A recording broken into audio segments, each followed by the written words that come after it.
gars yi bés abonné leen bés cloche bi bés pouce like bi ndax mooy tax seen bi jëm kanam. tey Dame Babou moo ñu jàppale ci caméra bi. sponsor yi nag Baye Fall Hustle la ñu am tey lépp lu jëm ci wàllu printing lépp loo soxla sa yére ak daal mu mënti doon rek boo ko woowee moom dina la defal liggéey mucc ayib ko ci soxla mën nga ma contacter mu boole ak moom.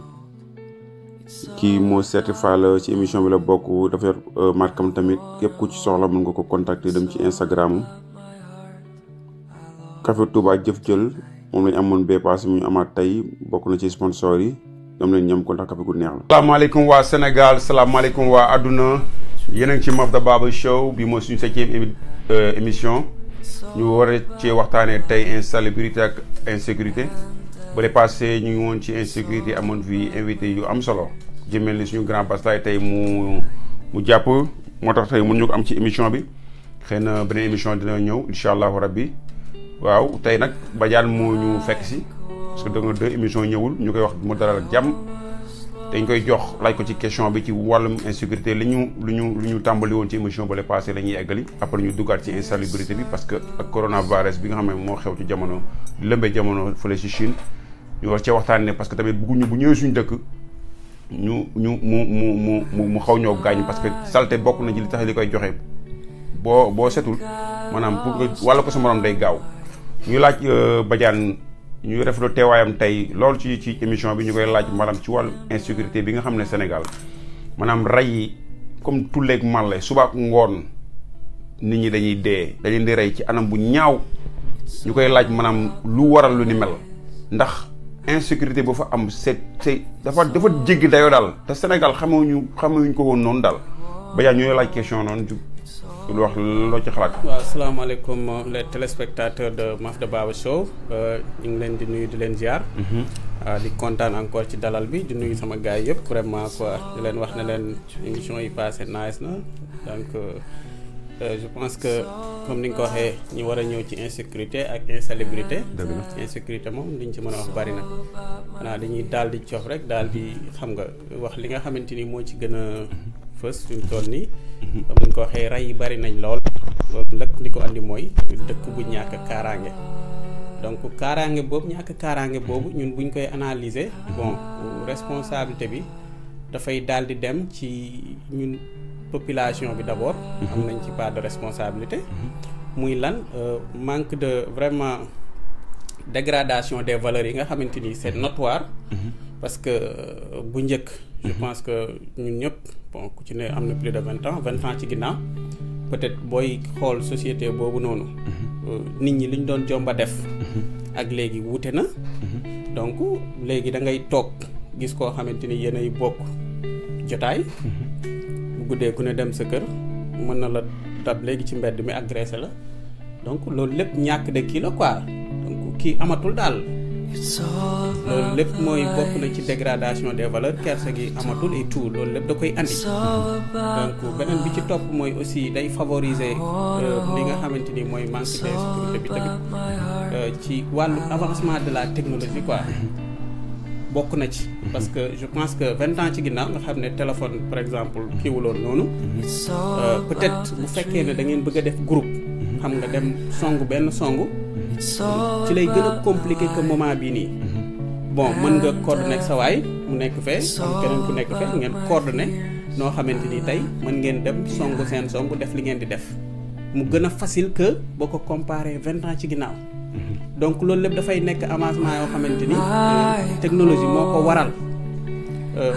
ma joxe benn exemple boo xam ne xoolal ma koor gi passé man fi ma dëkk Malem Oda sama suñu kër ak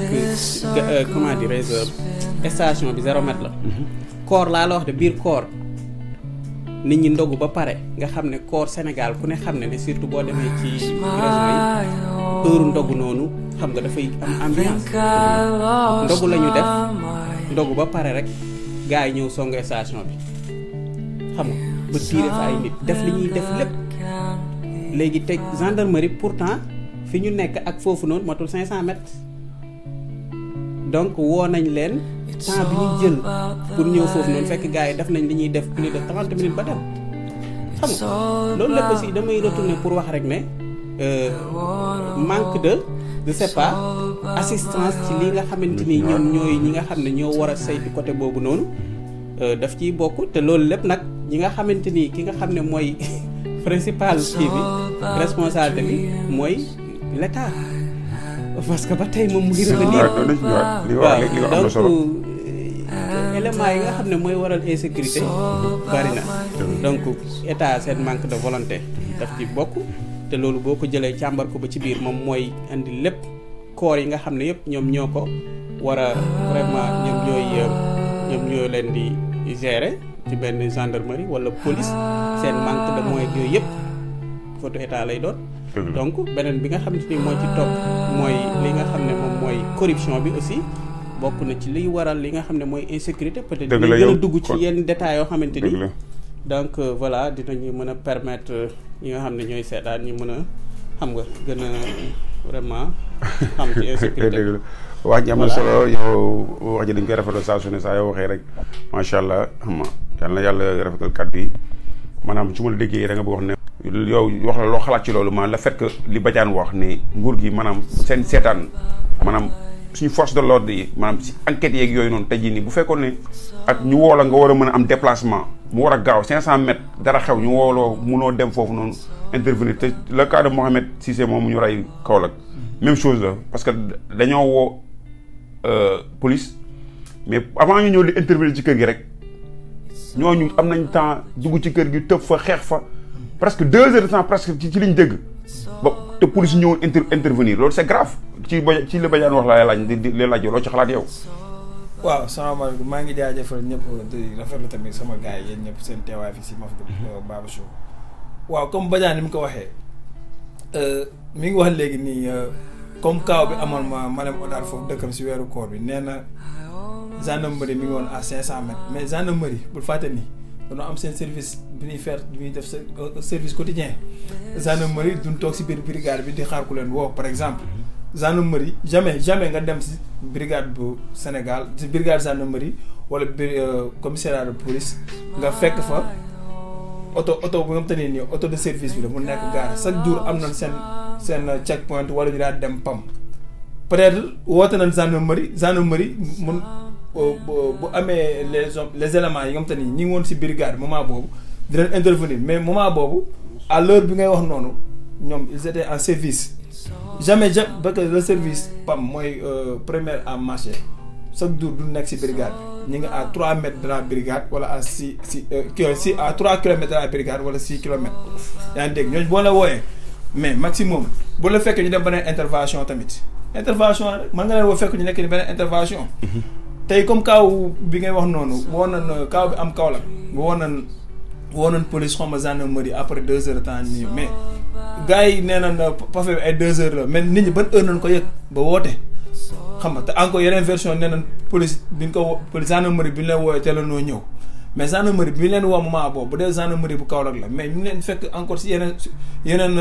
poste de check point ñu nekk en service. te guddi woowu tamit mën nañ am yeneen intervention yu ñu defi mën nga leen woo ñu nekk par exemple fu mel ni Sagne Bambara foofu ak fi affaire bi amee c'est des kilomètres wala ñu nekk yeneen beneen côté nord wala sud si Kaolack ñooñu ba lu ñuy ñëw day yàgg te benn oto lañ am. fii rarement nga dem si brigade fekk wala commissariat police fekk fa ñaari oto benn oto lay doon te oto boobu moo war a dem tous les interventions. loolu problème police problème gendarmerie mais problème état la quoi bu dee côté boobu ngay waxee. xam nga pour nga xaw a comprendre xaw ma nag peut-être. li nga am na solo maam li nga ci indi leeral léegi maam am na solo lool maam ci lañ di ci insécurité bi ñu jox papi bee passé ñëw woon mais tey tamit ñëwaat nga xam nga gars yi nee nañ yaay neexal émission bi. ci wàllum insécurité bi rek lañ lay laaj quoi li Badiane wax ci moom ancien militaire la xëy na peut-être explication mi indi. dina tax gars yi askan bi comprendre xam. explication yi moom moo ñu mën a indi leeral daal ci wàllum insécurité parce que dañ ko ci soxla lool ñu lay laaj sa xalaat yow loo ci xalaat ci wàllum gars yi rey tey Sénégal macha allah depuis ñu dañuy émission ba léegi maanaam ay 3 ou 4 personnes yokkal nañ ci liste bi ñu leen di rey chaque jour waaw loolu je sais pas loolu yéeme na trop waaw doy na waar waaw salaamaaleykum maa ngi nuyu waa groupe bi yëpp Maf da Baba Show di jaajëfal gars yi di nuyu Badiane si retour bi mu defaat grand yu moo maa ngi lay bëgg bu baax a baax. ñu lay bëggee. waaw maa ngi déglu gars yi li ñuy wax lépp mais li ma ci wax du bari quoi puisque boo xoolee mënu ma ci dugg ba ci biir puisque waxoon nañ ci mais boo xoolee ba ci biir bu fekkee wàllu insécurité bi la manque de élément ci la bokk ak manque de matériel parce que boo xoolee comme li grand Youssou wax nee na comme mën nga woo gendarmerie wala police ñu nekk feneen di fa def seen affaire te bu boobaa pour ñuy intervenir di ñëw loolu dafay jël temps bu leen fekkoon ñu move diggante boo xam ne mat na ay kilomètres fii ay 1 heure de temps ou 2 heures de temps pour ñu ñëw intervenir foofu dafay xaw a doon problème léegi nag bu fekkee dañoo manqué ay éléments yoo xam ne bariwuñ ci brigade bi loolu tamit day causer problème mais li ma ci xalaat mooy balaa police wala gendarmerie di intervenir pour man dëkkandoo yi ñoo war a njëkk a mën a intervenir pour ñëw soutenir gars yi parce que ñoom ñëpp buñ booloo mat plus de 100 personnes buñ ñëwee taxaw am na nu muy demee gars yi dinañ xaw a teggi seen tànk tuuti daw xam ne am na ñu nekk ci biti ñu bari di leen xaar bu ñu yoree seen arme blanche wala leneen ak leneen dinañ mën a ñëw intervenir dugg ci biir kër gi xeex ak ñoom tamit. dëgg la mais foogoo ne tey jii nii ñoom bu ñu yoree pistolet xam nga Sénégal nit dafa ragal pistolet. loolu laa yor nañu ay arme à feu moom foo ko yoree ci àdduna moom boo defee tour de sommation sax gars yi dañuy daw. mais est-ce que ñoom yoroon nañ nag tey jii nii nga ñëw pour rey. mais est-ce que ñoom yoroon nañ bon. parce que man information yi ma ci dégg yu ci bëree bëri dégguma benn yoon ñu ne yoroon nañ pistolet wala kii arme blanche lañ wax ay jaasi la. te maa ngi jégalu sax si wax ji maa ngi dégg ñu naan xawma su yeneen xeet yi la quoi. waaw loolu du ma ci sori mais. dégg naa ci loolu daal ñoo xam ne ay arme blanche la yoon ay jaasi paaka et tout mais daal li ma ciy wax daal mooy dëkkandoo yi ñoo war a gën a mën a intervenir comme les grands yu su wax heure bi mu amoon est-ce que gars yi dinañ am temps bi génn ak kañ la ñuy dégg comme li jotoon xew foofu noonu. am na ci solo quoi avant ñu koy yëg. waaw heure bi ñu leen woo. heure bi ñu leen woo. waaw loolu moom dañ ci xaw a joué. am na solo li nga wax kon doo su ma déggee da nga ne maanaam population bi. dafa am rôle bu rëy bu ñuy joué ci agression. parce que dañuy nekk dëkk bi ñu nekk di Amérique dara day xew ñu rey ni di dee sax seen kanam ñu koy filmer pour que après ñu nettali ko dugal ko seen story yi. seen Instagram yi seen Facebook yi te loolu dimbaliwul nit boo ko bëggee dimbali gis ñu koy néewal doole te mu leer ne la yow li ñu koy néewalee doole du yoon. yow boo ko jéemal woo police si saa si wala nga jéem a def nga jéem a def dara pour que kooku mën a sauver mais doo ko def da nga koy seetaan di ko filmer ba kooku dee sa kanam wala loolu may laaj kii di moo ñu ngi lay nuyu di la ziar di la laaj question bu am solo maanaam dépassé ñu ngi ko doon wax ci wàllum ñi nga xam ne dañoo nekk ci armée bi maam góor wax ci mu jël polémique bu rëy man mii wax naa ci benn chronique ci sama page YouTube boo demee di nga ko gis ma ci wax ne militaires yi dafa jot ñu génne leen ci dëkk bi yow lan nga ci xalaat ndax bee passé waxoon na ci mais dañ lay laajaat rek maanaam yow ndax jotul tey ji ñu génne militaire bu fekkee ne gendarmerie yi ak police yi doyuñu maanaam pourquoi pas ñu comme ñun ay pays pauvre lañ ñuy déployer parfois tamit militaires yi askan bi di lay mën a woo bu cas urgence amee ñoom ñu mën a dem de intervention. question la rek non man moom loolu xam nga bii passé waxoon nañ ci man moom loolu ànd naa ci quoi parce que comme que kii lu mu wax amuñu personnel bu doy dañ benn oto lañ yor. su nekkee dañuy woo parfois nit fekk nañ monté nañ ay lu mat ay 40 kilomètres ñi ngi si àll bi lan la xew ci biir ville bi mënuñu ñëw man personnellement. loolu ànd naa ci mais nag xaw ma nag état nu muy doxee carrément ba xam ñoom am nañ droit boobu wala non saa xam naa moo ci gën a mun a tontu parce que tam peut-être am na ay collègues yu kenn xamul mais fu ñu toll nii moom ak jox ko moom ci aru ci kii la nekk fi ñu toll nii moom non après naa ko jox waaw dama mais fi ñu toll nii moom pour régler loolu noonu gars yi war nañ leen mun wàccee pas ñu wàcce leen ci terrain ñuy nekk ci dëkk bi di wër mel ni comme xam nga ci am yooyu guerre affaire yooyu mais ñu nekk ci bu gars yi monté ñoom ñu nekk ci policier ak yooyu noonu au cas bu nga xam ne urgence amee na ñu mun leen woo ñoom ñu dem foofu noonu quoi. lijjanti loolu parce que kii lu mu wax dafa garaaw. police mënu nekk à 500 mètres fenn xaw ma gendarmerie ñu fay agressé nit amul kenn ku monté am na ku fa nekk même booy bi tamit am na ku fa nekk parce que ñëpp duñ dem dina am kenn ku fa des au minimum après mais bu nekkee amul moyen pour dem affronter ñooñu noonu du dem parce que yéen yi xaru la dem duñ ko def yow kese doo ñëw dem ñuy attaquer benn gas station ay 10 personnes nekk wala 5 ku nekk yor arme yow arme bi nga yor peut-être sax amul bal police par exemple seen arme yi ñu yor du sax am bal doo mën dem man ànd naa si lu mu wax kii tamit damay comprendre lu mu wax parce que problème bi day retourner waat ci état bi rek parce que ñoom ñoo deful lu ñu war a def bu nekkoon ay police gendarmerie bu nekk wala police bu nekk au minimum am nañ 5 ba 10 oto yu gaare foofu am au minimum benn 20 officiers yu fa nekk bu leen amee 2 ñooy monter wala 4 dina am ñu fa des ñoo xam ne dina mën a wala ñëw wala ñenn ñu nga xam ne nañ yor seen oto di circuler ci dëkk bi au cas où bu urgence bu amee bu ñu leen woowee ñoom ñu mën a dem foofu quoi. dëgg la voilà waaw loolu am na solo léegi damay jox Youssou nga laaj ci question bi ma ko laaj après mu jox Bayane wàllu li Mame Goor wax ne maanaam dafa jot tey ji Sénégal maanaam xëy na peut-être ni mu ko waxee moom la ñuy rafetluwul ndax man idée boobu mu am naa ko keneen ak keneen am na ko ndeem ne dëkk. maanaam militaire amul droit ne ci civil yi ndax mën na indi coup d'état ak yeneen xam nga waaye tamit ñun dañoo nekk ci pays pauvre waruñoo rek copier les occidentaux yi li ñuy def rek ñu koy def ndax pour man dama koy dellu di ko wax te du ma ci jug pour man luxe la nga am plus de 15 000 personnes répatriées dans la peut-être boo xool armée bi 10 000 lañu bu Sénégal boo ci génnee policiers yeeg gendarmerie yooyu mais armée juste armée 10 000 lañ côté yooyu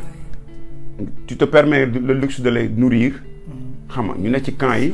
di entraîner pour man dañ la war a déplacer ci dëkk bi même bu dul sax affaire sécurité bi mais y a la vallée du fleuve Sénégal mën nañ dimbali nit ñi comme ni ko waa Indonésie di waxuma Indonésie benn dëkk bu ma waxoon bi kii Indonésie la defe naa seen militaires yi dañuy jàppale seen agriculteurs yi dem di leen jàppale ci tool yi mais ñun on est un pays pauvre maanaam il faut une solution bu ñu ciy génnee ndax yow jotul yow militaires yooyu yow nga xam ne militaire nga woon nga wax ci sa xalaat. waaw sans vous manquer de respect nag tamit. non comprendre naa bu baax parlant de kaaw Mame Goor peut-être xam naa comprendre moo tax peut-être man noonu la mën a waxee quoi mais tontu ma comme si kaaw Mame Goor quoi mais comme li ngeen wax comme militaire yi ñuy jóg di jàppale war a intervenir di jàppale police wala gendarmerie wala peut-être di jàppale population bi dafa am problème sous-effectif loolu moo waraloon ñu jëloon ASP yi yóbbu leen police ñu yóbbu leen gendarmerie mais teewul mu rek taxul sa problème effectif boobu am ñàkk ba léegi sous-effectif am de police dafa spécialisé wu gendarme dafa spécialisé wu boo déggee ñu ni police mooy agent APJ dafa am agent de police judiciaire le militaire il n'est pas APJ il n'est pas agent de police judiciaire il n'est pas officier de police judiciaire man en matière d'intervention ou bien en matière de criminalité ou bien en matière de justice man dan ma koo jàngal école dan ma koo jàng kooku doo ñëw rek nii rek nekk gendarme wala policier militaire bi jànguloo militaire il est fantassin wala commando wala para kooku progressé nañ ko jàngee ak comment se neutraliser l'ennemi yaa ngi dégg kooku ba nekk sax doo militaire sax doo gis mi doxantoog ay manottes militaire amul profession jàngalu nga profession bi nga war a mën a nekk ci biir population bi pour mën di intervenir parce que danga koy jàng day mel ni nga jëloon sapeur bi tey rek ni ko demal nga dem jàppi sàcc parce que sapeur jàngaloo ko jàpp sàcc doo ko jàngal li ngay fay secourir population fay lakk ak accident intervention yooyu quoi gars yi dañuy xaw a jaxase maanaam dafa am ay formation quoi formation police am na formation militaire formation gendarmerie am na formation militaire mais dafa am un métier professionnel te loolu la police di exercer gendarmerie di ko exercer moom lay exercer ci biir brigade yi moom lay exercer ci biir commissariat yi mais force d'armée mën na intervenir sur réquisition boo xamante ne nii day jógee ci biir ministère de l'intérieur. non day jógee maanaam day fekk ñu nekk benn état boo xamante ni dëkk bi day jaxasoo carrément. xamante ne nii état d'urgence lay doon. donc mën nga réquisitionner force des armées mu ñëw intervenir mais koo xam force des armées ñoom seen spécialité nekkul comme en domaine d'intervention wala affaire judiciaire c'est gars yi comprendre nañu loolu ba pare armée tamit amul effectif boo déggee 10 millions ngay wax boo jëlee 3 000 ñëpp ñu ngi si biti. loolu laa wax ñu ngi en mission ba pare bu dee forces armées ngay wax forces armées gendarmerie la les sapeurs pompiers ak l'armée ñoo ñoo constitué forces armées 10 000 personnes yi mais nit ñaa ngi wax ni xam nga la mooy solution foofu na gaa yi yokk recrutement yi yaa ngi dégg wala ñi nar a libéré ñu engagé leen dugal ñu copté leen dugal leen biir concours police wala concours gendarmerie ñu génne nekk am ay spécial nekk ay professionnels police ak ay des policiers et des gendarmes mais force armée mënoo ko jël dugg ci biir population bi armée leur matériel leur comportement nekkul un corps boo xam te ni dafa war a nekk à côté de la population. mais dëgg la li wax noonu nangu naa ko bu baax dañ ne loolu laa lay laaj question boobu moo tax ma wax la ko ma ne armée son rôle majeur maanaam nekkul jege population parce que sax am na yeneen jeexital yu mën a indi ci population bi parce que mën nañ dem ba ñoom ñu exagérer def coup d'état wala leneen parce que dëkk yu mel yëpp noonu la demee mais tamit day baax tamit parfois dëkk bu tollee fenn insécurité bi ñu am tey jii nii foog ñu ay solution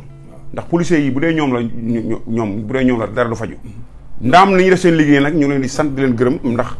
du leen xepp li ñuy def ma tëj tuuti nag gendarme yi même chose mais sous effectif dafa am comme li nga wax mais pourquoi pas bu ñuy former militaires yi ñu boole ci benn partie ñu jëm leen a dugal ci police bi ak ñeneen si non ñu ngi libéré non maanaam dafa mais ñu ngi libéré fu tax nga leen libéré kon non xaaral c'est que dafa am armée ni muy doxee yi nga dafa am li naan TTA test temporaire des armées gis nga gendarmerie doo xëy la nga nekk gendarmerie foo nga nekk militaire nga def 18 ans de service wala nga libéré def 2 ans de service nga doog a nekk gendarme même police tamit noonu des fois am na ay kii ay spécialistes yu ñuy recruter ñu nekk ay policiers wala ay gendarmes mais quota yi bëriwul mais la plupart gendarme boo gis wala police boo gis c'est un ancien militaire yaa ngi dégg mais gendarmerie c'est police ak gendarmerie ay corps la dañoo spécialisé wu yaa ngi dégg armée défense nationale la armée défense nationale la mais ñi nga tamit ñoo war a la protection des personnes et de leurs biens kooku police la ak gendarmerie maanaam tey loi Sénégal tey bala ñu mënoon jël armée bi mu ñëw il faut loolu jaar assemblée nationale ñu voté ko parce que loi la quoi nekkul da ngay jékki-jékki nii rek jël armée bi nii rek c'est que. non mais Macky Sall bu ko neexee moom mooy ministre de moom mooy le gardien. mais su ko neexoon tey jii nii doxee ordre léegi militaire daal ci terrain bi. moom mooy le garant. mais avec quelle spécialité. jarul sax muy dem assemblée nationale. non ban spécialité. non mais c'est juste que ne maanaam boo xoolee man li wax dama ciy d'accord ak yow xam naa ne da nga nekk militaire moo tax waxuma ne da ngeen war dem ci population mais dama ne maanaam fi Sénégal toll tey jii nii maanaam rey yi bari te doo xam naka sul noonu bu dee policiers yi seen liggéey mënu duñ ko def seen effectif dafa doyul ak ñi nga xam ne tey jii nii dañoo nekk ci frontière u Sénégal bi nga xam ne Sénégal dañu wax ne dëgg fu neex waaye jaar dugg dëgg la maanaam lu amuloon ci jamono ju njëkk jëw tey jii nii dafay am ñu naan waa sénégalais rek du sénégalais parce que tey jii ba léegi ñi rey nit ñi tey kenn xamul kan la dañ ñaan rek yaakaar nañ ndax suñu woon dëkk ci yaakaar nañ nee nga Sénégal fu neex waaye mu jaar mu dugg maanaam amuñu effectif pour day ba gars yi mën a compte amuñu sax moyen pour gars yi def ay patrouille frontalière di def ay journée ay 400 kilomètres pour fanaane jóge bi dëkk wala dem beneen dëkk amuñu moyen booy seet ma daane booy seet am na benn corps bu naan Garci moment bi événement bi am kaw la bi sa ëllëg sa waa Garci unité gendarmerie mais am na ay braconniers yu dajal fële Tamba bi noonu ñu fëggante ñoom ay bal mais gars yi dina mujjee daw bàyyi fa seen Jakarta 3 personnes mais dina mujjee rëcc am na ay corps d'élite yoo xam te ne bii Sénégal dañuy def patrouille ay Garci ku mel ni gars loolu espagnol yi bokk na si ñun di leen jàppale pour ñu créer ko quoi mais armée mën na def patrouille mais pas à l'intérieur des villes parce que police mooy yor sécurité intérieure c'est que problème Sénégal la il faut ñu renforcer police bi moyen par effectif après par moyen loolu la quoi. dëgg la ñu ñëw ci yow bàyyi ñu jox Badiane mu laal ci après ñu dem ci insalubrité bi parce que ñuy xaaral ba bisimilah loo ci xalaat yow. ci li may wax rek xam nga loolu noonu peut-être dama ciy wax tuuti rek gis nga lu nekk corps bu nekk dafa am sa vocation xam nga donc armée seen vocation mooy lan comment dirais-je bu guerre amee ñu envoyé leen ñu dem xeex wala li nga xam ne comme peut-être def ay border patrol quoi nekk ci frontières yi mais à part loolu mënuñoo ñëw di wàcc ci biir dëkk parce que loolu day dem ba andi par exemple xam nga bëri na dëkk yoo xamante ni di am ay guerre kii genre yooyu noonu loolu koy war parce que bu ñu génnee ci biti rek lu ñu fay gën a baree rek par exemple loolu. day may confiance quoi au contraire sax waaw dafay andi benn gën a andi insécurité. waaw dëgg la xam nga donc dëkk yi am guerre yëpp bon noonu lay demee quoi dañuy génne soldats yi ñu nekk ci biti ba finalement. mais ndax mooy loolu mën naa laaj benn question ndax. maanaam suñu modèle économique ñun laa wax de. en terme de formation militaire en forme de bi ñuy former ñooñu noonu ndax ñun dañoo war a rek li ma doon laaj question la quoi parce que man xëy na li ma nekkoon ci domaine boobu moo tax comprendre ma man pour man doomu aadama booy copier nit da nga koy copier par rapport ak yow sa dëkk nu muy doxee maanaam yow mënoo nekk un pays pauvre nga bëgg ko toppandoo benn européen wala benn américain boo xam ne xëy na moom son économie est tellement stable que il peut se permettre de former des centaines ou bien des milliers d'hommes fraîches nag laa la wax de jeunes ñi nga xam ne entre 25 ans 20 ans ba 30 ans ba 35 ans nga former leen nga xam ne ñooñu moom la ndaw dëkk moom la loolu la dëkk soxla pour soxali dëkk nga ne da ngay toppandoo ñee nga xam ne dañ laa raw économiquement financièrement lépp ñoo la ci raw nga bëgg a def moom nga bëgg am benn style même chose bi ñuy def ci armée du dem man pour man damay jàpp ne yow loo xalaat ci loolu ndax jotul ñu xool ñun. non dama ne Sénégal modèle économique modèle fu ñuy former armée. man pour man dañ cee fayir parce que pour man dëkk yi pauvre woon dëkk yi développé lañ te dañoo pauvre woon mais fa lañ jaar dañoo mës a garder seen armée. non donc loolu du wax ji mooy. non mën nañ garder seen armée yokk suñu effectif yokk suñu. les moyens c'est-à-dire infrastructure yi nga xamante ni parce que tey yow naka ngay mën a expliquer benn commandant boo xamante parce que xàppan na Sénégal ñaari yoon tey benn dëkk ñu ne ok commandant bi dañ ko rey loolu mais insécurité foofu la fa la fekk baax c'est-à-dire yematuñ ci civil yow nga nekk benn commandant de la gendarmerie ñi rey la nga dem ñi rey la ça veut dire que yow bañ lay rey waaw bañ lay rey yow amoo jumtukaay donc boo amoon jumtukaay yi nga xam ne moo ci war wala bu fekkoon ne yow am nga benn effectif bu doy yow sa bopp dangul dem peut-être dina am ñeneen ñoo xamante ni ñoom ñooy dem couvrir kii boobu noonu événement boobu noonu que yow mii nga xam ne yow yaay commandé affaire bi ngay dem sur le lieu ba ñu lay rey. dëgg la manque d'effectif la. beneen affaire bi nga xamante ni moom moo ci am mooy tamit ba tey rek en tant que sénégalais quoi c'est-à-dire. am na ñoo xamante ni manque de patriotisme bi pour man da ciy am. parce que bëri na ay takk der yoo xamante ni. ci nekk ci raison yi surtout parce que tey xam nga lépp par exemple lii xew ci raison yi moo ëpp téeméeri junne yoon li nga xamante ni du feeñ moo ëpp li ngay dégg. parce que am na ñoo xam ne bu ñu leen woowee sax yenn intervention yi dañ dul sax ñemee dem duñ dem. xam nga c'est-à-dire duñ nangoo jël initiative parce que ñi ngi xalaat ne man kat bu ma demee peut-être sama bakkan mën na faa des. xam nga ba bon dañuy kii quoi dañuy rasu mën nañ rasu. non donc loolu am na force défensive. waaw parce que duñ ko def moom. waaw moom boo xoolee kaawu. non defal nànk parce que. ñi ko def ñëpp boo xoolee kaawu Tamba pendant les élections mooy bi cortège yi. les deux kii yooyu candidat yi daje woon Tamba ba mu amoon moori noonu. moo doom yi nga le commissaire de police boobu moo tamit moom dafa yéexoon na ñëw intervention xaw ma peut-être n'est pas au courant quel que soit alpha dañ ko relever de ses fonctions loolu am. waaw loolu boo xam loolu du na mais en matière ñu dégg ni yaa benn chute bi am fële wala nangam wala yaa quelque chose ci claque là-bas gendarmerie nekk au courant wala police. gars yi même bu leen di rey sax dañuy dem. non mais waxuma ñëpp la dama la wax. non ñëpp ñoo xamante ñëpp la ñëpp xam nga tey tout le commissariat et brigade confondus lu leer naa la. non xam nga ordre yi fa la jógee parce que ordre yi des fois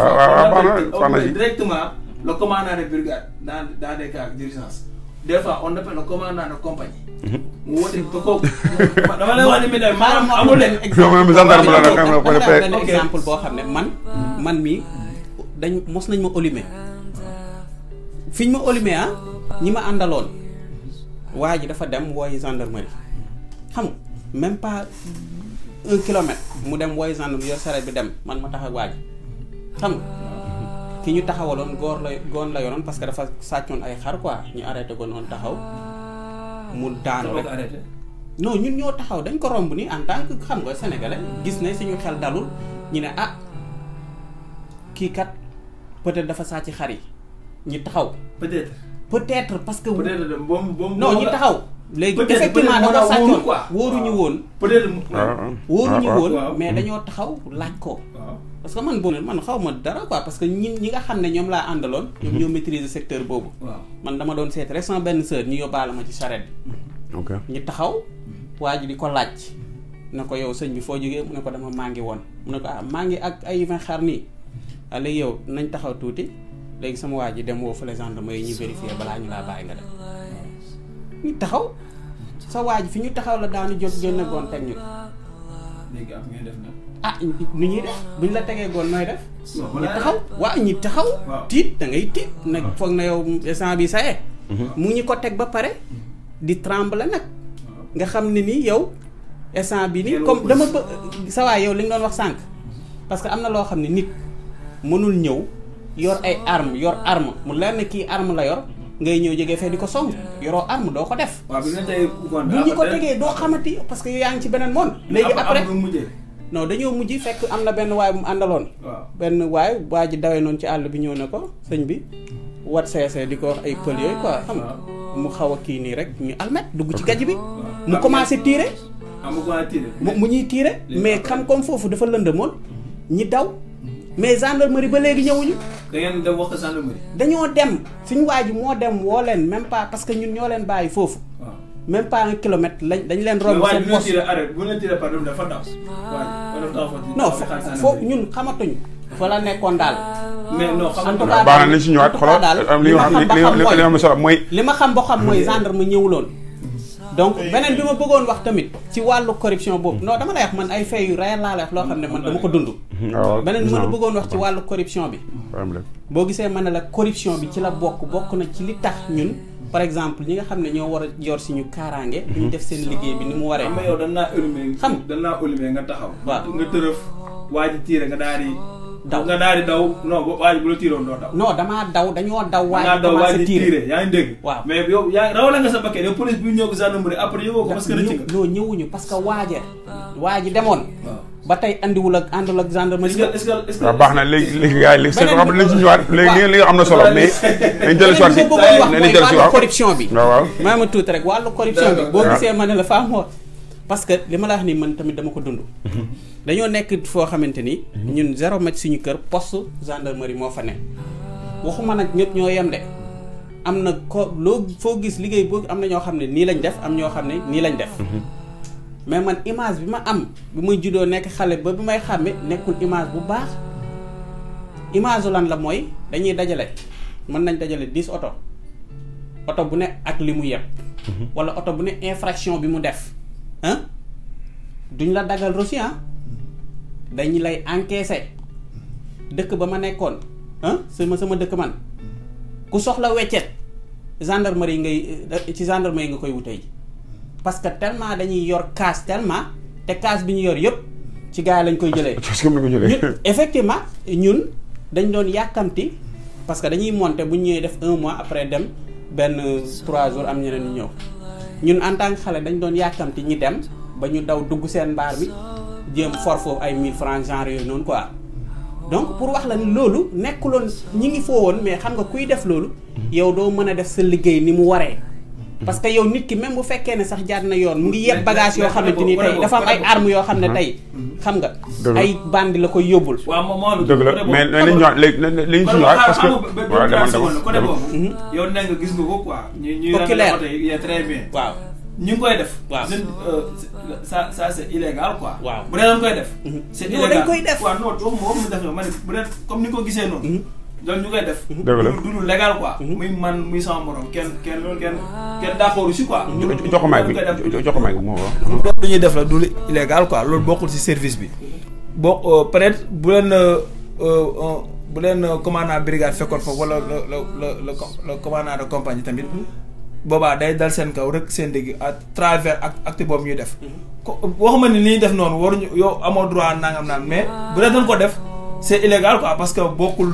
ci service de la am na solo loolu dafay jox ko andi insécurité parce que ñooñu dañuy dugg ci dëkk bi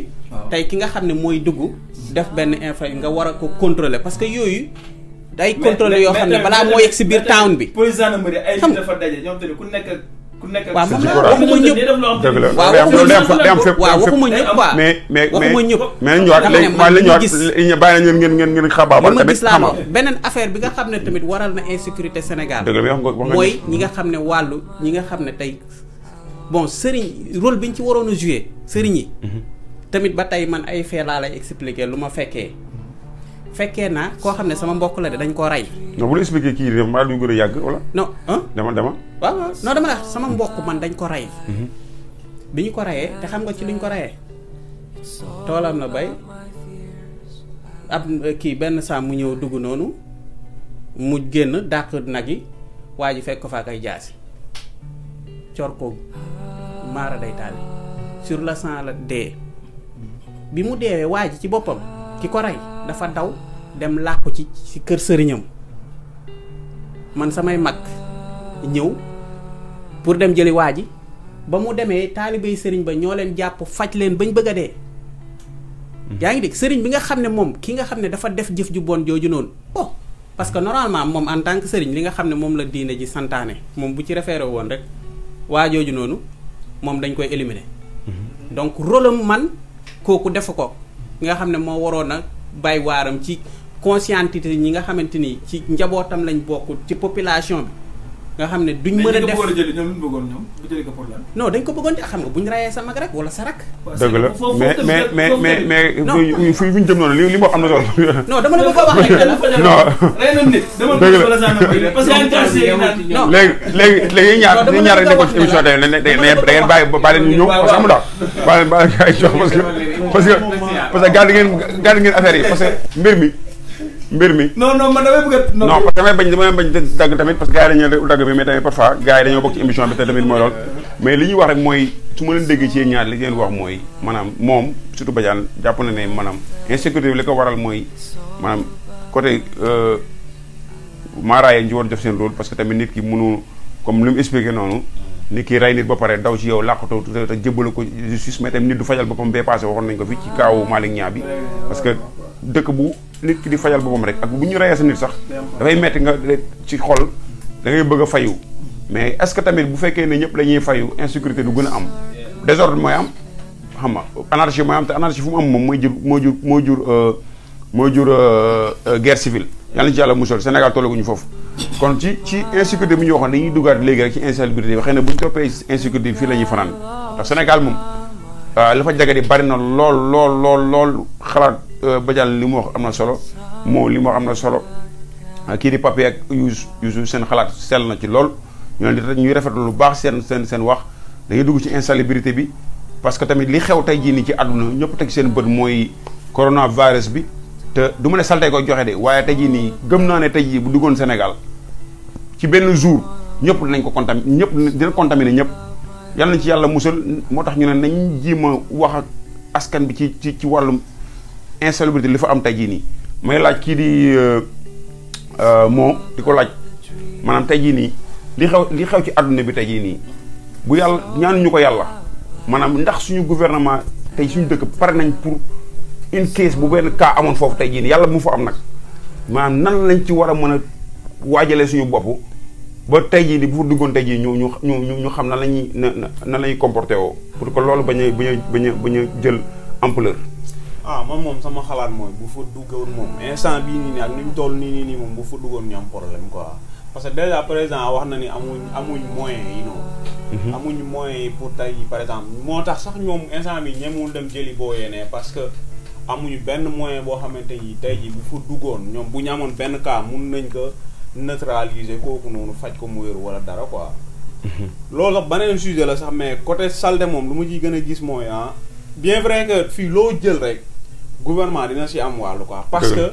gouvernement moom moo war a joxe moyen yuy tax tey jii population bi laneen luñ bëggoon def nii mu gën a yomb ci ñoom Sénégal bëri na ñu nga xam ne lijjantiwuñ dara dañuy sànni mbuus ndox ci àll bi dañuy pare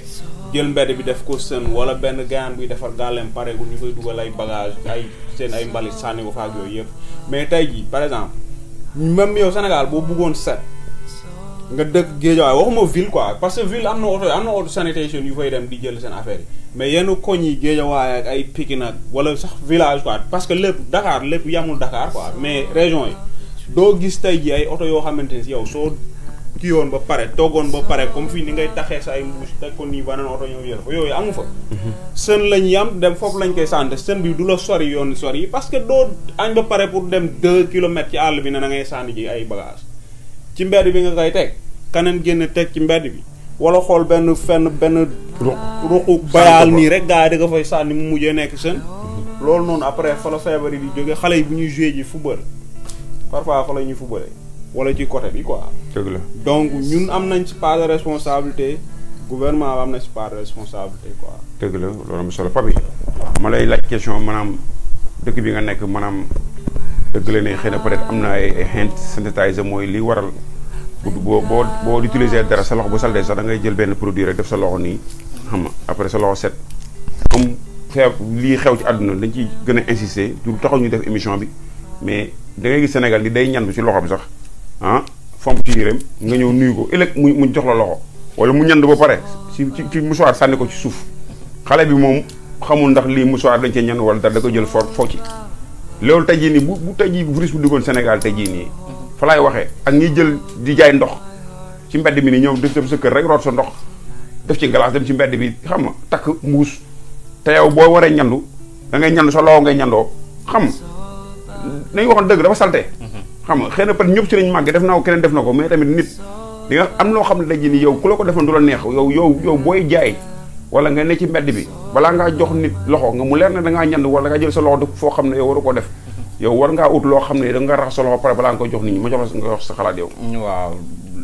ñu ñëw ci kii boobu noonu question boobu man li président wax je suis parfaitement d'accord avec lui parce que li mu wax noonu dëgg la Sénégal amuñu matériel boo xamante si ni like mën nañu protéger comme feebar boobu noonu comme gars yi nekk noonu waaw il fallait que ñu xaar quoi parce que boo xoolee yeneen réew yi jële woon seen doom yépp mën nañu wax ni gaa amuñu feebar bi à 100% mais am na ñi ñu jële woon am na ñu ko ci am xam nga bu Sénégal demee ba wax ne na gaa yi xaar pour ñu mën a xam vérifier affaire yi naka la ñuy def ba jëli leen indi leen pour isoler leen di leen toppatoo ba xam yor nañ feebar bi wala yoruñu feebar bi man loolu d'accord naa ci ñoom mais cas bi nga wax ne comme affaire salte bi ki nga xamante si ni dafay jaay ndox wala leneen ak leneen sànni mbuus et tout wala mu ñandu fomp ci kiyam loolu pour man indiscipline la. dëgg la indiscipline réew ne da ci am quoi parce que yow loolu éducation bu ñu war a mën a def ci yow la bu fekkee da nga gars yi parfois dañuy set seen biir kër yi ba pare salte ci mbedd mi te loolu c'est pas normal yow boo setee sa kër war nga mën a set ci biti aussi parce que bu fekkee da nga jënd sa mbuusu ndox. boo naanee ba pare au moins bu fekkee mënoo ko gisoo benn poubelle boo ko sànni nga dugal ko sa poche ba gis foo xamante si ni laay mën nga ko fa dugal ko fa mais bu fekkee yow da nga naan rek jël mbuus bi sànni ci mbedd mi wala nga lekk sa banaana sànni ci mbedd mi keneen ñëw jéggi ci daanu damm xoolal li nga ko yàqal. dëgg la waaw kooku da nga ko lor carrément bu fekkoon père de famille la moo yor seen kër. nga gàllankoor ko noonu mu damm naka waa kër gi naka la ñuy dundee quoi. dëgg la yee da nga ko freiner carrément. moo tax loolu affaire de indiscipline la parce que un jour maa ngi seetaan benn vidéo caméra cache benn paa ñu koy laaj ñiy saw si mbedd mi fekk moom toog na ba saw def li muy daw ba pare ñu laaj ko ne ko ñiy saw si mbedd mi lan lañ leen war a def mu naan bu ñu leen jàppee dañ leen a war a tëj dañ leen war a dóor dañ war a def lii te fekk moom filmé nañ ko ba pare ba teg ko xam nga loolu tamit dafay am affaire indiscipline la daal bu ko xoolee ba si biir moom ñàkk yar ci la bokk Sénégal la ko ñàkk yar ci la bokk mais boo xoolee Sénégal moom pour ñu set il fallait que ñu am ay poubelles yu jàpp nga ne daal bu ñaan ma ko yàlla de kon bu virus bi fu dëggoon mooy li ma doon wax rek xëy na peut-être da nga cee tonn ko ci mais xëy na li am na solo mooy ma jox Youssou mooy maanaam tey jii nii fi àdduna toll tey jii li am cas bi am tey jii nii te dañ ci war a tax am jàngat xëy na peut-être gars yi dinañ ne du tax ñu insister ci mais dañ ci war a insister parce que suñu dëkk dañoo concerné dañoo ne ci dëkk bi nga xam ne xëy na tey ñoo ñu gën a avancé te ñoom ñu ngi bëgg a dee affaire boobu ñëwee seen dëkk muy Chine muy États-Unis muy pays européens yi ñuy daj lii muy métti ci ñoom mënuñu ko téye kon ñun ñi nga xam ne ay pays pauvres lañ di am comportement yoo xam ne tey jii nii maanaam dañ ci war a bàyyi xel avant loolu ñaan ñu ko yàlla nag yàlla bu mu fa am ñu waajal suñu bopp maanaam nit ku nekk nga xam ne maanaam li ngay bañal sa bopp nga bañal ko keneen mooy ñandu bokk na ci liy joxe loolu sa loxo salte nga xam nga ne yow bu sa loxo amee ñandaxit wala tufli wala dara nga jox ko keneen mu nga ko wàll kon da nga war a sóor loolu boo ñandoo ba pare nga jël musuwaar bi nga denc ko ma lay laaj yow Youssou maanaam ndax jotul si ñun Sénégalais ñu changé suñu jikko comportement yooyu noonu nit waroo ñand sa loxo ba pare nit ñëw nga fomb ko ba pare jox ko loxo même bu fekkee ne kooku yow gisu la du respect ndax loolu mooy wàll yaa ko wàll te moom xam nga parce que yow tamit wala nga jaay sa lekk dem sa kër def raxasoo sa loxo xam nga moom mu wóolu la ñëw si sa cantine ak sa jaay li nga jaay lekk nga ñëw servir ko xam nga moom jàpp ne yow da nga set alors que yow raxasoo yow feebar boo ko dalee tey yaa ko yóbbee tey jii ndax ñun duñu am problème ëllëg yow bu affaire boobu duggoon Sénégal rek. non da ngaa posé question boobu te ne nii daa ëmb lu bëree xam naa du ma mën a développer lépp mais bu ñu jëlee comme kaw coronavirus bi ma xaw see wax tuuti quoi loolu te actualité bala may gën a tontu si question bi maanaam bi chercheurs yi bi ñu cherché nee nañ virus bi si pangolin la jóge quoi mooy animal boo xaw a ndróo waxañ tam am écailles yi si moom la jóge à 99%. tam bi nga xam ne moom mooy dal nit ñi nii quoi. am ñu naan serpent la tamit jóge waaw. mais chercheurs boobu nañ wax. booy seet am pays comme li ko Papi waxoon pays jëli woon seen i doom ñëpp presque pays yooyu yëpp am na contamination. président bi nee na mënuñu koo jëli waxul ne mënuñoo jël avion dem ak yooyu c'est parce que nous sommes pas prêts. matériel au côté matériel pour jëli ko. yaa ngi dégg Sénégalais nag ku nekk nga ubbi sa gémmiñ di wax nangam xam nga mais nag li mu mën a dalee li mu mën a amee Chine la mën a amee Sénégal mais wax nga ko dëgg wax nga ko bu amoon Sénégal day ñun dàq nañ wax nga dëgg yow nit day soj ñëw toog ak yow di ñandu sa wet ba pare sànni musuwaar bi sa wet wala nit soj jékki-jékki jël loxoom def ko nii si bakkenam jaxase nga ñëw mu nuyu la wala nit toog di jaay nambe suba teel di ci sóoli xam nga si mburu mi tegu café Touba gi taxu kaas tegu yaa ngi dégg wala nga toog di teg sa mburu ak ton di jaay sa buntu kër mburu beneen kër yi nga dendeel kooku di bale sa wet poussière bi. doguma la fekk naa ay jamono ba tàyyi amoo man géej wala dëgg amoo siis wala dara maire yi dama leen doon romb moo tax ma bàyyi woon lekk gerte caaf dañuy jël mbuus yi ëf mbuus yi ubbeeku ñu sot ci gerte te feebar bi looloo koy joxe maanaam ëf boobu noonu ñu jël ko gémmiñ maanaam yow na ngay jaayee gerte caaf ne na ngay jaayee ne nga set nga mbuus mënoo ko tijji nga ëf ko sol ci gerte bi teg ko jaay ko nit ki yow nañu wax na dëgg te tamit loolu salte la maanaam doo xam lu muy nduru loolu dañuy Sénégal bu duggoon jàkk nañ ñun non loolu du ma ni indiscipline de moo tax loolu rek moo tax ma bàyyi lekk gerte du ma ni Sénégal non du ma ni indiscipline non du ma ni indiscipline non loolu inconscient la pare ñàkk a xam xamul tax xanaa moo ni comme Sénégal yàlla daf ñoo may Sénégal yàlla daf ñoo may ñu nekk dëkkam te doo am espace comme ni sa waay wax mais mbalit bu kër gu ne bëggee jël dajale mbalit buntu këram bu génne buntu këram biir këram bu génne buntu këram mi koy tuur pourquoi am espace bu nga ko dajale di ko fa teg oto ay temps da ngaa gis oto mbalit danaa ñëw si benn koñ am na spécialement fu naa sotti mbalit mu ñëw jël ko daa koy tonni oto siyaas boo fàttali mais léegi lan ngay gis koo xam te ni foo sam day fees këram mu gas si buntu kër gi waaw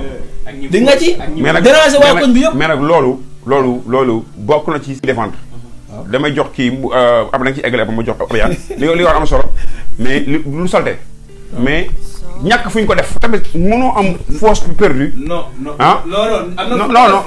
non fa ngay def parce que ngacc boo ngaccee foo ko sotti. bu sa force feesee foo ko sotti ñun kay dañoo waroon toll foo xam ne comme dëkk fi mu toll États-Unis wala yeneen dëkk yi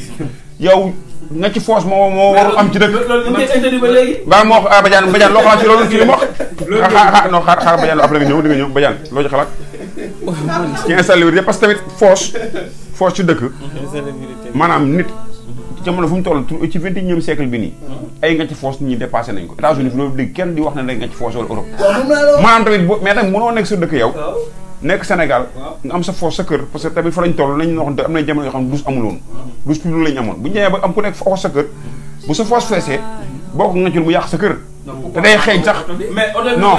boo wootee oto bi mën nga woo oto bi mais boo woowee oto bi am ñoo xam du ñëpp ñoom xaalis boobu non 40 000 non attends saa yi dañu woon dëgg Sénégal lañ nekk te loolu daal man dama koy jël rek bàyyi ko ma wax bàyyi ko non mën nga bañ a d'accord mais bàyyi ko ma wax bàyyi ko ma wax ma ne ko affaire insalubrité moom c'est-à-dire part yi c'est kii quoi dañ ko partagé population bi ak état bi xam nga mais nag ki ci ëppale mooy suñu état ba tey moom état yi ngay dóor non non parce que loolu mooy réalité quoi loolu gars yi ne politicien nga def Badiane indi solution rek dañ bàyyi état bi dëgg ji xoolal état bi moom bu ñu leen toppee ci lépp leen ñoom dañuy daanu mais indi solution rek am nañ ci part de responsabilité mooy lan tey yow Dakar rek ngay def boo demee ci région yi mais ay oto mbali nii foo koy gisee ah te pourtant nag ma ne sëñ bi li tax ma ne la état ni nga def ba jël na da ngay construire un train de luxe boo xam ne New York fi sax daw fi ci biir New York bi waaw train de luxe parce que li ma wax peut-être ñi xam mais yéen xam nga li ma wax train bi ñu def foofu Sénégal mu coûté ñaata milliards mais dawul fii biir New York waaw léegi nag loolu noonu nga war ko jël am dugal ko fenn foo xam ne fu gën a am solo tey boo demee ci région yi normalement commune bu nekk mais Badiane loolu am na ba pare commune bu nekk ma xaaral amut non ma fi may waxee mooy insalubrité dama la bëgg a wax ne la mooy train am na ba pare mënuñu ko dindi mais solution ci insalubrité bi indi ko non dama lay wax ne la erreur bi ñuy def parce que erreur yooyu moom mooy andi lii ba tey rek parce que tey boo demee normalement commune bu nekk waroon nañ la jox xam nga oto benn oto wala ñaari oto yoo xamante ni tey moom mooy def sillonnage xam nga di jël nit ñi seen mbalit. wàllum ñandu ay yaa ngi dégg ñandu sànni si mbedd. non loolu après la loolu loolu ñu war a sensibiliser loolu ñàkk a xam non loolu ñàkk a xam la mais dama lay wax dama lay wax bàyyi leen ko mu débat nag bàyyi leen ko mu kii bàyyi leen ko débat kii doom may ma café waaye jàpp ci yow bu dee da nga yor sa mbalit mu leer na lii nii moom amul kenn ku ko fiy jëlee. waaw li nga mën a def mooy génn rek dem tuur ko fële ci sën. amul noo koy def nañ waxante dëgg. ki nga xamante ni moo la war a mën a jox moyen boo xamante ni moom ñooy jël mbalit mi am fu ñu ko dem stocké ko xam nga. def li ci war yëpp nga xamante ni du andi pollution du andi dara xam nga. kooku joxut la moyen defuñ ko. dëgg la. doo dugg ci benn marché ñi def condition yoo xamante ni tey par exemple dina mën a permettre nit ki. dem mën a teg mbalit foo xamante ni fu kii la quoi. ñi mën ko jël amut. dëgg la loolu am na te pourtant commune bu ne waroon nañ la ne mën a jox ñaari oto mbalit yoo xamante ni tey ñoom ñooy jël en charge affaire mbalit. dëgg la parce que mbalit am na solo moom mooy andi saleté xam nga tey boo demee dëkk bu mel ni Kaolack ah mais. set waaw set la mais da ngay am lu nekk. baal leen ñu de waa képp du ko la ñuy jégal yooyu noonu major ville yooyu noonu état bi waroon na jël yenn matuwaay yoo xamante ni parce que loolu rek mais day indi feebar. Badiane tey ça veut dire léegi nag affaire yu ndaw yooyu buñ ko mënul waaw gis nga oto mbalit yooyu kii kii woo te dëkkal ko micro bi mu wax bu doon oto après jëlaat Badiane bu doon oto mbalit kase yaakaar naa ma faa fi toog du ñu wax quoi mais salubrité bi si nit ñi la commencé ba pare salubrité bi dëgg la oto mbalit xam nga oto mbalit lan la mbalit ngay dajale non après la c'est que Badiane fi ngay waxee mooy man boo gisee maanaam kii par rapport ak feebar bii nii par rapport boo gisee muy indi insalubrité bi man xam naa ne Sénégal moom même xala Badiane ba leen ma xam naa ne Sénégal moom maanaam fii metti bari na ci wàllum ñàkk set bi ak insécurité mais boo gisee may wax insalubrité indi ko tey jii nii yeneen ci dañ ci xóotalee ëllëg mais ci wàllum maanaam mooy solution yi ñu njëkk mooy yi nga xam ne tey jii nii mooy précaire mooy li nga xam ne mënut a ñàkk pour que nit ñi xam ne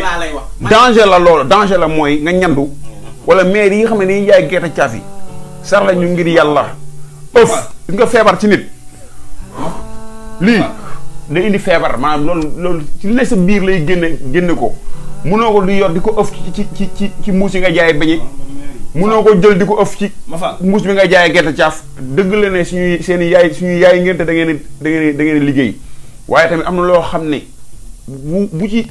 pays yi nga xam ne ñooñu raw ci wàllum koom-koom amee ci ay problème kon ñun tamit ñun ñi nga xam ne seen i doom lañ da ciy jekk ñu teel leen a wax li tax ngeen mën a mucc ci loolu. Mafal gis nga dëgg la Sénégal insalubrité bëri na fa feebar yi yàgg na fa am mais comme cas bi nii maanaam wax ma sax gouvernement mais cas bi nii tey les chercheurs Sénégal wala les médecins wala gouvernement wala ñoo wàllu hygiène dana waroon def ay sensibilisation wax maladie bi nii lay dalee. loolu lay wax nag nii lay mel bu ñëwee nii lay manifester pour éviter leen. lépp loo xamante ne day bouche à bouche la. wala lépp loo xamante ne nii looy gën a utiliser sa paquet di ko sànni. pour nit ñi jéem a bàyyi xel. parce que maladie bi boo gisee chinois yi ñëpp a ngi fa seen baguette maanaam maladie bi ngay taxaw nit di wax ni sax air la da lay contaminer. sensibilisation boobu. maladie bi moom day ñaan yàlla rek ba bu ñu. waaw mais nag mënuñu dëkk. mais gis nga mais Badiane mënuñu dëkk ci loolu de. affaire moom mooy instant bi fi mu toll nii moom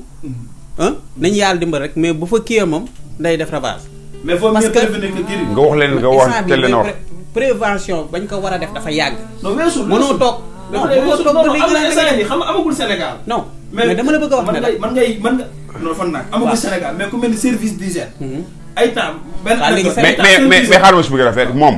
boo gisee tey ñuy wax ci tey nii. gis nga pays yi nga xam ne tey ci monde bi. ñuy commencé recenser seen première cas seen ñi ngi am Italie fu tey ñu ngi am léegi xam nga lu tax. parce que dafa tombé fin d'année wu chinois bi.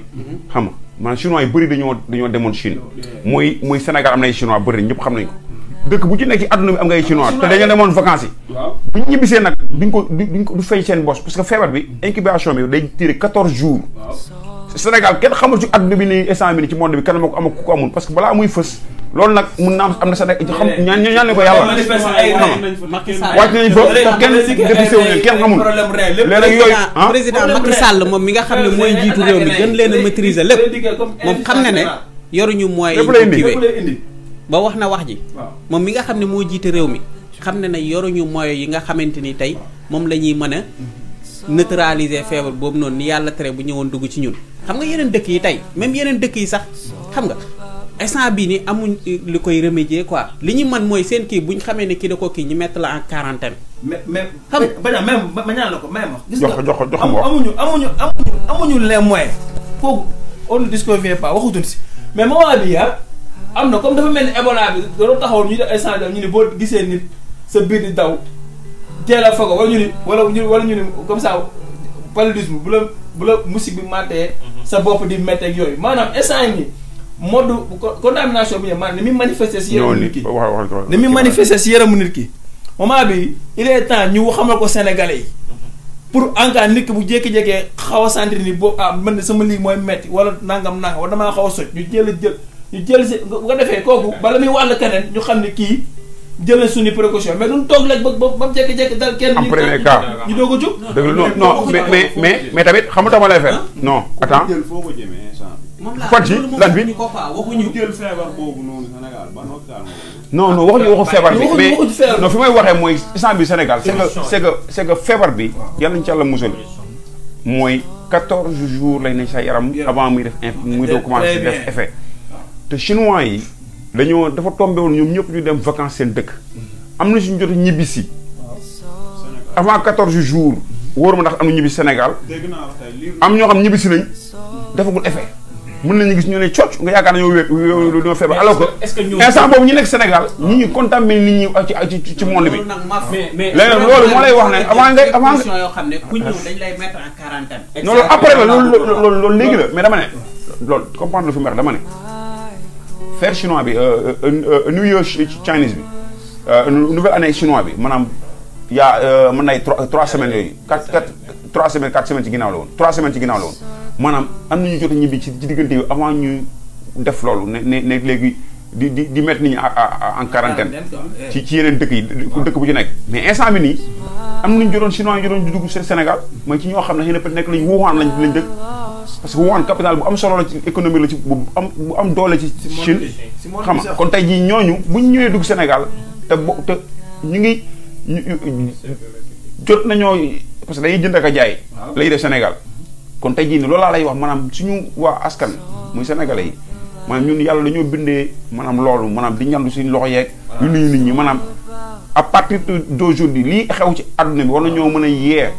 ba ñuy buñ ñandooti ñuy ut hand sanitizer la tudd mooy benn produit boo xam ne nga duy sa loxo di ko yor. détergent wala nga wut alcool. wut alcool def ko sa mbuus. xala boo ñëw nit ba pare mu kii nga fomp ci tuuti xam nga dugaat sa gurtu ci sa poche. continuer ut sa musuwaar wala sa masque. parce que lii feebar lii nii du caaxaan te ñandu wala ngay def naka sudu noonu jël ay mbuus yi nii di ci jaay beñe di ko ëff. ak gerte di ko ëff. ma faal ma xam yow loolu laa la wax nee naa moment bi duñ toog naan dan maladie bi naan ma xam instant yi ku mel ni service d'hygiène ñoo war def communication daal nit ñi fagaru leen da leen def nii ak nii te maytu di ñandu di utiliser seen bakkan maanaam jéem a wax nit ñi quoi ñu xam carrément pare malade bi nan lay maladie bi nan lay manifesté woo ci nit. waa service d'hygiène est-ce que xam mais nag maladie bi mais affaire bi ni muy manifesté ci nit bëri na ça dépend ci nit ki ça dépend ci ni muy manifesté ci nit mais lu ci ëpp li ñu wax ne dañu la ngay tàmbalee soj waaye ni muy manifesté ci yow non dafa bari parce que feebar bi ni muy manifesté ci nit ñi dafa bari. kii mën na la jox feebar kii mën na la comme ça insuffisance rénale. non mais booba jóga tuuti am na yeneen yu muy fës ci yow parce que ku ci nekk ni muy réagir ci yow virus bi gars yi lañu amoon na bu yàgg mais ni muy manifesté ci nit ñi ay 2006 2004 amoon na ay 2006 2004 amoon na nañ ci dellu soit parce que tamit lépp lu ñuy def ni émission yi ñuy def nii yëpp maanaam askanu Sénégal moo tax ñu koy def ak ñun ñi nga xam ne dañoo nekk ci diaspora bi tey jii nii ñu mënoon suñu 7e émission ñu am ci invité yu am solo yi ñuy waa Mafda Baba Show mu nekkoon suñu 7e émission ñu wax ci ñu doon wax ci insécurité ak insalubrité ci wàllum coronavirus bi nga xam ne moo xew ci àdduna tey yàlla na ci yàlla musal mu bañ a fës Sénégal tey dañoo amoon suñu xarit boo xam ne maanaam suñu mbokk Baye Fall la dafa yàlla def mun yor def ay liggéey yu am solo mbaxane bii di Pray Walk Humble moom day def mu soxla sax day printé maanaam lépp loo bëgg a def sa yére ak lu mu mënti doon ci àdduna boo ñëwee moom mën na la ko ci defal xam nga ak ci prix yu yomb yor na ay t-shirt yu rafet soxna na fi Fallou Fall mu am solo di jege di yëpp moo ñu ko jox xam nga dama ñu ko addiyee ci émission bi nii xam nga lii lu am solo la mais kañ la ñuy solo logo bi nii waaw dina solo parce que bii tamit bii dañu ko may bii xam naa ne dama la koy jox yow pape xam naa après wala après mu joxe beneen li yëpp moo koy defar so ñu ne xaar ñu jàllale ko ci émission bi rek ndax suñu mbokk taalibe bi la te day bëggee émission bi bu baax képp koo xam ne am nga ci loo xam ne ci diaspora bi da nga ko bëgg a jàllale ci Mafda Baba Show boo ñu indilee ñu woneel la ko xam nga moom yaakaar naa jox nañu xaaral nañ ñëw ci moom ci Café Touba bi jox nañu kiyam dafa jox nañu information am xaaral ma xool ko moom mi ngi ci dafa la xaaral ma ko fi mu war a nekkee sax moom xaaral jox na ma numéro téléphone am képp koo xam ne mën nga ko woo mën nga dem ci numéro téléphone am bii la ngeen baal ma de askan bi maanaam Instagram am Baye Fall la _has la wala ngeen dem numéro téléphone am mooy 917 832 2072 muy Baye Fall Has la mu tudd soxna Fallou Fall muy borom baax ñëpp xam nañ ko ci askan bi xam nga liggéeykat la dóorkatu war la suñu waaj yi nga xam ne moo ñu sos émission bi ci la bokk tamit am na tamit brandam bu muy kii markam xam nga boo demee ci Instagram moo joxe sa Instagram mu nekk African Certified nekk jàmbaar dafa ay mbaxane yëpp moo koy defee brandam la yére yi xam nga African dinañ ko fi indi fi tamit xam naa dinañ ci def jeu képp koo xam ne tey jii nii mën a bëgg nga ci moom dañ xool ci ñi nga xam ne dañuy commentaire mu may leen mbaxane wala mu may leen ci t-shirt moo waxal ci sa brand bi waaw incha allah waxal gars yi sa brand bi waaw mun ngeen dem Instagram quoi. wala ngeen dem ci dugal na ko IS 814. maanaam posté na ko boo xoolee dernier post bi mu def ma brandam la moom xam nga. so demal African Certified nga dugg foofu noonu. sénégalais yi def am solo quoi xam nga mu nekk lu rafet. foofu noonu quoi check me out. waaw beneen sponsor bi ñu amaat muy café jëf jël bi nga xam ne suñu mbokk Baye Fall moo ko fii nii diñ ko baaxee. mu nekk lii yëpp ay sénégalais ko fi defar ay sénégalais rek ñooy def yii nii moo tax ñun lépp loo jëla café gi maanaam sénégalais moo koy defar mu ngi tudd Birane moom tamit moo koy segg defar sachet yi affaire rafet am solo mu nekk café gu neex gars yi di ko commencé bëgg ñu bëgg nag gars yi di ko jënd ci États-Unis képp ku ko bëgg jox ma xool numéro bi mu ngi ci biir numéro baa ngi ci biir numéro mi ngi nekk 347 727 0500 waaw képp ku ko soxla mooy 347 727 0500 am na sax website rek mu nga am ci www.jëfjël.com ndax café jël la tudd mu am solo loolu ni mu package bi ni mu rafetee nii xaalis la ci def mu am solo am jar ju doy am sell nekk café gu sell képp koo xam ne nag am nga sa produit bu ko jàllee ci Mafda Baba Show boo ko indee mën nga woo moom parce que moom ci gars yi def émission bi ci la bokk xam nga ñu ko présenté la wala nga woo ma wala nga woo papi wala nga woo koo ci woo rek moom dinañ ci moom bu leen fàtte inscrire nag bés cloche bi bés like bi partagé ko ndax loolu mooy tax émission bi jëm kanam am nañ keneen koo xam ne ñeneen ñoo xam ne ñii def li ñuy def gars yi nañu dañuy toppandoo ñu loolu amul solo li am solo mooy booy def lu baax ba gis keneen di ko def rek da nga ko encouragé mu def parce que ñu ay Sénégal lañ ay émigré lañ te tamit xëy na peut-être ci ñoom ñooñu noonu am naa ci mag am naa ci rakk xam nga si ñu def émission boobu noonu am naa ci koo xam ne sama mag la am na koo xam ne sama rakk la ci man ndax ñoo màggandoon ñu ñëpp waaye ñoom damay leen di féliciter ci li ñuy def di leen wax ñu doxal parce que àdduna moom noonu rek la. Maf bëggoon naa ci wax tuuti comme émission bi nii Mafda Baba Show bi Sénégal gars yu bëree ak samay copains yu bëri dañ koy suivre. chaque samedi dañ may laaj émission bi chaque samedi. chaque jour su ma paree émission bi.